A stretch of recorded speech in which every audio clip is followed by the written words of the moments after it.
Господине Ѓурчев, ви благодарам што сте дел од вестите на телевизија Нова, да расчистиме неколку дилеми и неколку отворени прашања чи нам останати после изборите, односно првиот круг на изборите. Кажавте за бугарски воз кој што се одвиваше на релација Охрид-Карпош, некако застана во Државната изборна комисија со оглед на тоа дека 43 приговори за нерегуларности Државната изборна комисија ги одби. На потек е управниот суд. Што очекувате? Па знаете што, мислам дека ако било кој граѓанин кој што наназад години и години ги следи состојбите во Македонија, ги анализира овие избори, ние никогаш сме немали избори со повеќе насилство. Ние никогаш сме немале избори со повеќе вклучување на државните органи. Ние никогаш сме немали избори кои што биле по нерегуларни. А да одиме по метрика, да одиме по бројки. Дали во 27 години Македонска демократија имало ситуација каде што кандидат, носител на листа за советници бил убиен? Никогаш немало. Сега тоа се случи. Дали било кога во изминативе години имало ситуација каде што кандидат за градоначалник, актуелен градоначалник, во Шуто Ризари конкретно, бил нападнат, претепан и со напукнат череп? Имаме ситуација каде што кандидат за градоначалник една недела пред изборите, десетина дена пред изборите, мораше да помине кампањата во кревета, другиот да оди во кампања.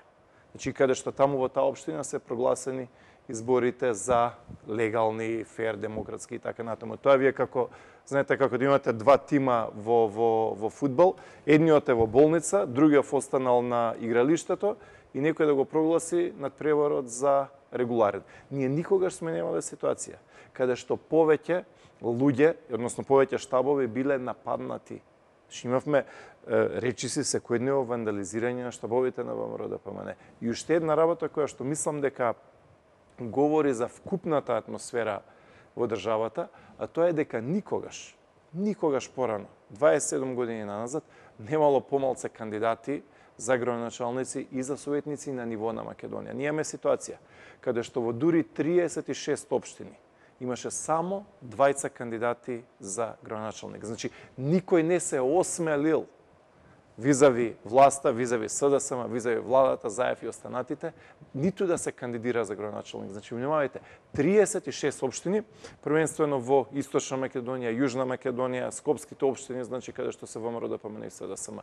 Во делот на општините каде што се ДУИ, БЕСА, Алијанса и останатите, значи во условно кажано, нели, оној дел каде што албанските партии имаат повеќе шанси да победат, таму има тројца, четворица, петорица, шесторица кандидати. Таму каде што до полн израз дојде власта на СДСМ, таму во 36 општини има само 20 кандидати. Внимавајте, ние имаме ситуација каде што години и години наназад, секогаш, во голем број на општини имало од помали партии луѓе што се кандидирале. Имало се кандидирале локални професори, локални бизнисмени, локални народни трибуни. Значи, некој се кандидира, ќе земе 2, 3, 4, 5, 7, 10% од гласовите и после тоа во вториот круг се преговара. Сега, со овој страв кој што се наметна, со оваа репресија која што се наметна, апсолутно. Внимавајте, има ситуација каде што во 36 општини има само 20 кандидати за градоначалник, ВМРО и СДС. Значи, имаше активна операција на репресија и испречување на кандидирање на луѓе да се кандидираат за градоначалник. Тоа е наметнато како страв. Имаме ситуација каде што во голем број на општини имаме само две советнички листи, само ВМРО и само СДСМ, без било кој друг. Значи, секогаш имало порано ситуација, група граѓани, избирачи и така натаму. Сега не е мал бројот на општините во кои што имаме само две советнички листи. Да, има и советнички листи кај што има повеќе, но порано тоа било правило. Сега имаме ситуација каде што во одреден број на општини дури луѓето не сака ниту да идат на листи. Имаме ситуација каде што јас тоа го видов завчера во една општина во Источна Македонија, млади дечки што имаат 19, 20, 21 година. Значи, зборуваме за младинци кои што се родени 97, 98, 99 година. Велат, сакаме да дојдеме на состанок, се, ама ако може да не бидеме фотографирани, ќе си имаме проблеми. Значи, ние зборуваме за 2017 година. За 2017 година. Значи, уште еднаш, ако ги погледнеме метрички, по бројки, овие избори, прва работа. Никогаш немало понасилни избори. Меѓутоа, опција и ОДИХР не го забележаа тоа така. Гледаме дека извештајот и тоа нека едноставно јавноста цени и суди дали тоа одговара на реалноста. 1/10 да се случеше од ова, не 1/10, 1/100 од ова да се случеше пред година дена, ВМРО кога беше на власт, ние ќе имавме извештај во кој што ќе имаше томови и томови на поплаки и така натаму. Сега кога СДСМ организира избори, а кои што се и најнасилни избори и со најмалку кандидати во историјата на Македонија, одеднаш пеперутките летаат, цвеќињата цветаат и демократијата, не знаме, во некој зенит. Не, затоа што низ Македонија се чувствува стравот, но пораката за СДСМ е оној кој што го чувствува стравата, голем број на луѓе во Македонија во моментов чувствуваат страв, после одредено време акумулираат гнев, акумулираат незадоволство и тоа незадоволство ќе им дојде на Колку овие изборни нерегуларности што ги нотирате, а при тоа ви се одбиени од Државната изборна комисија, сметате дека се некако влијаеа на резултатите од првиот круг на локалните избори? Апсолутно влијае, сега ќе ви кажам. Значи, имаме ситуација каде што ДИК амблок одбива приговори.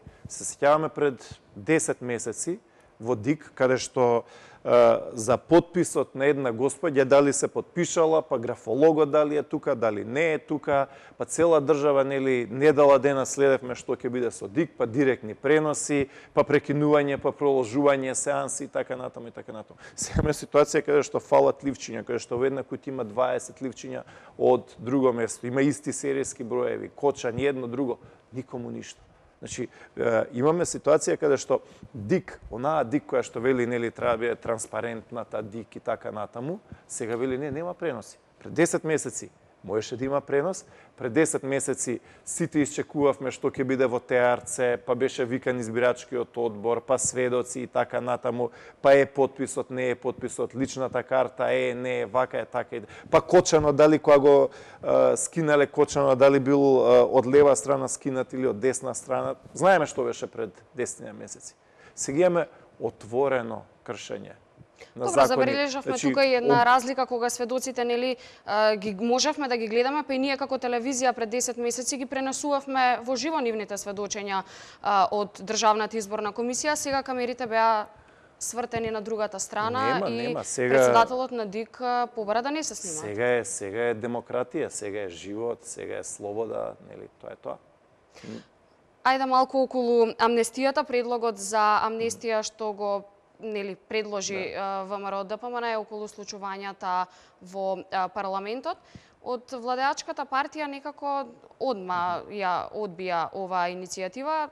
Како ќе делувате понатаму? Затоа што според нив тие велат дека тој што тепал пратеници во собранието, тој мора да одговара.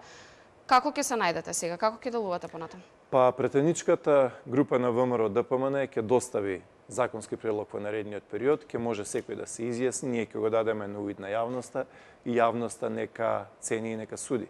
Истовремено, јас ќе ви кажам, и сите знаеме и сите видовме. Ние имавме пред 10 дена натепан и претепан кандидат за градоначалник и актуелен градоначалник од Коалицијата за подобра Македонија, кој што со денови беше во болница, а гледаме сега дека има прекршочна пријава. Значи, напукнатиот череп на кандидатот за градоначалник на ВМРО ДПМН и Коалицијата за подобра Македонија е со прекршочна пријава. Не сметате дека предлогот за амнестија е малку задоцнат? Па, знаете како, ако има расположение, а гледаме дека состојбите во општеството треба да се релаксираат, таквиот процес и таквото решение кое што ќе ги релаксира состојбите во ова наше тензично општество, тогаш тоа треба да се подржи. Ке барате референдум за договорот со Бугарија. Тоа го споменавте чинам пред 2 дена. Зошто според вашата партија тој е небалансиран? Односно е во корист на Бугарија, нели како што кажувате? Затоа што Бугарија направи договор добар за себе, а Македонија не направи договор добар за себе. Затоа што сите обврски во договорот се за Македонија, а за другата страна речиси Какво е да расположението нема... кај граѓаните за референдум Значи, за оваа тема? Па нека има референдум и ќе видиме што ќе кажат. Значи не треба, знаете како, имаме една власт која што нели беше нели транспарентна, демократска, нели опозиција, Заев во опозиција, Шекеринска во опозиција, останатите во опозиција, нели тоа беше нели се најавува нели дека ќе дојде фестивал на демократијата, на животот и така натаму и така натаму. Имаме во моментов конкретно суспензија на демократијата во Македонија затоа што 17 одлуки на општински совети за референдуми во делот на стратегијата за мигранти беа буквално суспендирани и беа ставени ад акта. Значи, имавме петиција од граѓани, имавме одлука, легална, легитимна, на Совет на општина, на 17 општини во делот на стратегијата за мигранти, бегалци и странци од 2017 до 2027 стратегија која што предвидува вработување на мигрантите, предвидува нивно вдомување, станови, куќи, населби и така натаму и така натаму. И рековме ајде да видиме што е тоа што граѓаните го мислат за ова. Владата преку нивните институции, преку нарачана одлука вели не може народот да каже некои прашања не заслужуваат одговор, нели некои прашања не заслужуваат одговор од 2004 година. Сега ние велиме ајде за ова прашање да имаме референдум, да каже народот, да кажат граѓаните, да видиме што ќе биде мислењето. Значи, од друга страна кога гледаме дека имаме активна операција за притисок за луѓе да не се кандидираат, дури и партии кои што се дел од владеачката коалиција на СДСМ, партии што сакале да имаат самостоен настап за советници. Нивните претседатели на општински организации биле повикувани и од СДСМ, и од локални началници на полиција, локални функционери, им има кажано немојте да помислите да правите листи. Значи тоа се луѓе внатре во нивната коалиција. Значи имаме конкретно една операција која што е невидена во Македонија. Значи да имаме ситуација каде што деца од 19 години ќе кажуваат ние сме тука на состанок се, ама ако може да не фати фотографија затоа што ќе си имаме проблеми. Тоа е страшна порака за Македонија. Да имаме ситуација во која што во 36 општини има само 20 кандидати од ВМРО и СДС. Никој друг не се осмелува ниту да се кандидира, макар и во прв круг, или да се состави листа во еден куп општини. Мислам дека тоа зборува за една ситуација во која што јасно е каде да работиме. Во моментов нема невладини организации во Македонија. Во моментов единствена невладина организација, како невладина организација ВМРО ДПМН. Се друго отиде во провладени и во владени, но ова нема да трае долго. Знаете како, јас сум ја видел апсолутната власт на СДСМ 95 година, 96-97 година. И од таа перспектива делувало дека СДСМ нема да замине како биде победноста. Не, ги изгуби изборите 98. Сеќавам и на 2003-2004 години, тогаш СДСМ делуваше како семоќен дека тоа ќе биде власт што ќе трае 30-40 години, па напротив, траеше, или колку што траеше 3-4 години со многу штетни последици за Македонија. Тоа ќе биде и овој пат така. И убеден сум дека работите ќе се сменат. На премногу места имаат ветено премногу работи. На премногу луѓе имаат ветено премногу работи. И мислам дека за кратко време, некаде за околу 4, 5, 6 месеци, граѓаните ќе го увидат тоа. После овие избори, господине Ѓурчев, каква опозиција има Македонија? Како работи ВМРО ДПМН? Има нели секакви чаршиски, ајде така да ги наречеме, муабети дека внатре во партијата е раскол, поделеност. Како функционира во моментов ВМРО ДПМН и кои се плановите за воиднина? Па вака, плановите е да се спротивставиме на оваа штетна власт за Македонија. Тие се се уште во нивниот меден месец. Ајде да видиме дали ќе го испорачаат тоа. Еве, на пример, во Западна Македонија ветија од 1 март дека Југохром ќе почне со работа. Ајде да видиме. А 5 километри подоле во Тетоа ветија воздух. Ќе има чист воздух, а во Југохром велат ќе има фабрика што ќе работи. На 1 март ќе го знаеме одговорот, ќе го знае одговорот и цела Македонија. ВМРО ДПМН ќе работи најдобро што знае. ВМРО ДПМН ќе слуша Македонија. ВМРО ДПМН ќе биде потпора на Македонија и ВМРО ДПМН ќе служи на Македонија и како опозиција. Затоа што во овие тешки моменти за Македонија, а мислам дека граѓаните, дека македонецот тоа го чувствува, се тешки моменти за Македонија, кои што ќе поминат. Какво е расположението во членството? Па расположението е со помешани чувства. Помешани чувства затоа што факт е дека имаме репресија, очигледна репресија. Ја ќе ви кажам, пред некој ден бев во Источна Македонија, ставена е полициска патрола кај селата, пред село Жигјанци, во општина Чешиново Блешево, ставена е полициска патрола. Сам невидена работа. Невидени работи се случуваат, како да ви кажам, значи притисоци кои што ги немал во Шутово Ризари.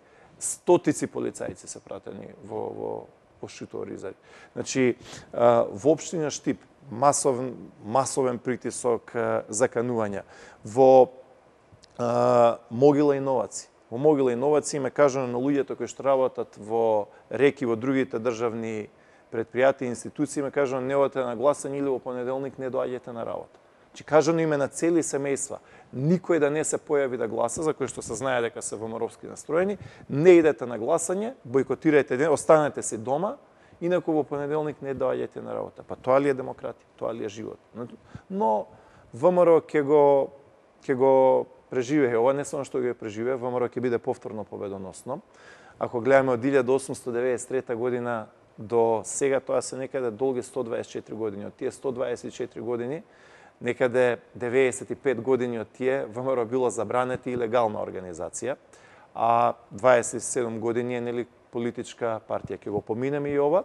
Граѓаните кои ќе се разочараат од еден куп лажни ветувања, ние ќе понудиме алтернатива и ќе речеме одиме заедно, ајде да се оправи Македонија, затоа што очигледно е дека е фатен во моментов крив правец. Господине Ѓурчев, ви благодарам за гостувањето во вестите на телевизија Нова. Благодарам и на вас.